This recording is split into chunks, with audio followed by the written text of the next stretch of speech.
Did you know that Henry VIII banned football in 1540?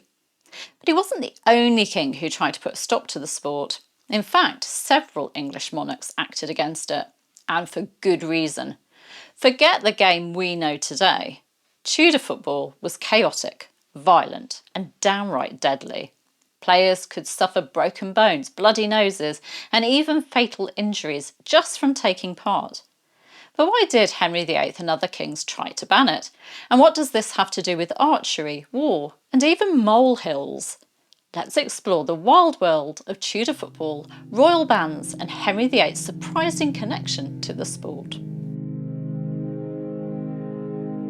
Henry VIII was a keen sportsman, but in 1540 he banned football, and he wasn't the first monarch to do so.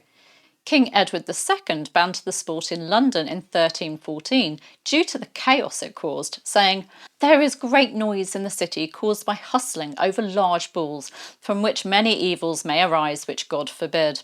We command and forbid on behalf of the king, on pain of imprisonment, such game to be used in the city in the future."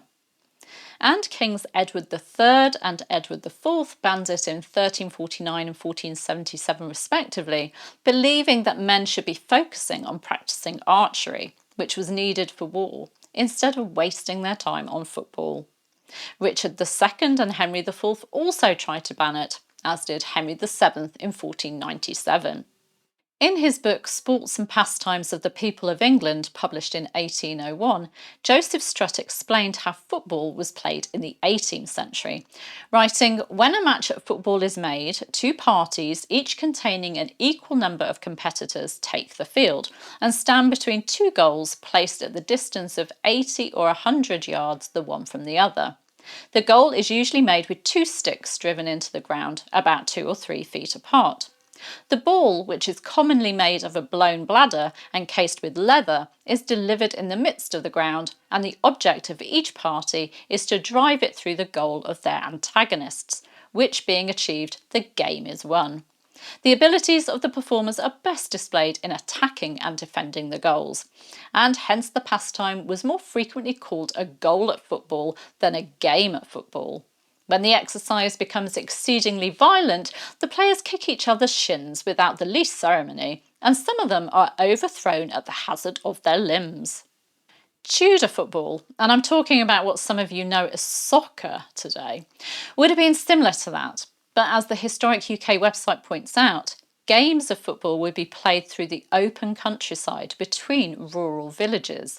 The object of the game was to capture the ball and bring it back to your village. There was no football pitch. And the sport was incredibly dangerous. When I was researching accidental deaths in the Tudor period, I found mentions of deaths caused by rough tackles, collisions, knife wounds from playing with a knife tucked into your belt, and even tripping over a molehill. In his 1583 work, Anatomy of Abuses, Philip Stubbs wrote, "Sometimes their necks are broken, sometimes their backs, sometimes their legs, sometimes their arms, sometimes one part is thrust out of joint, sometimes the noses gush out with blood." But archery was dangerous too, with accidents caused by people getting too close to the targets or going at just the wrong time to collect the fired arrows.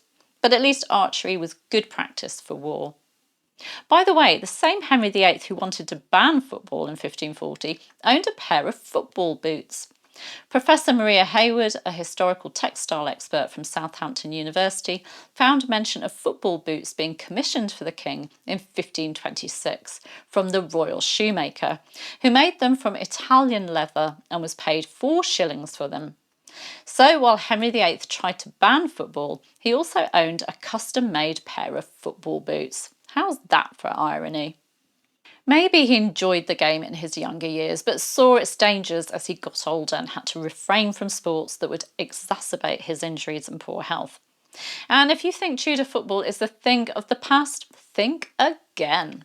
Today, historic football games still take place in places like Alnwick in Northumberland and Atherstone in Warwickshire on Shrove Tuesday, where people battle for the ball in true medieval style.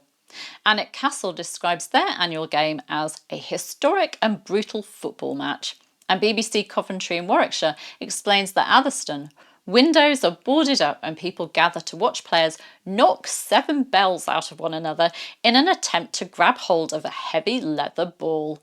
Perhaps take some protective gear if you plan to watch. What do you think? Was Henry VIII right to ban Tudor football? Or should he have let people make their own decisions about the sport? Let me know in the comments. And if you enjoyed this Saturday trivia, don't forget to like, subscribe and hit that notification bell for more fascinating Tudor facts. Thanks for watching and I'll see you next time. Take care. Bye bye.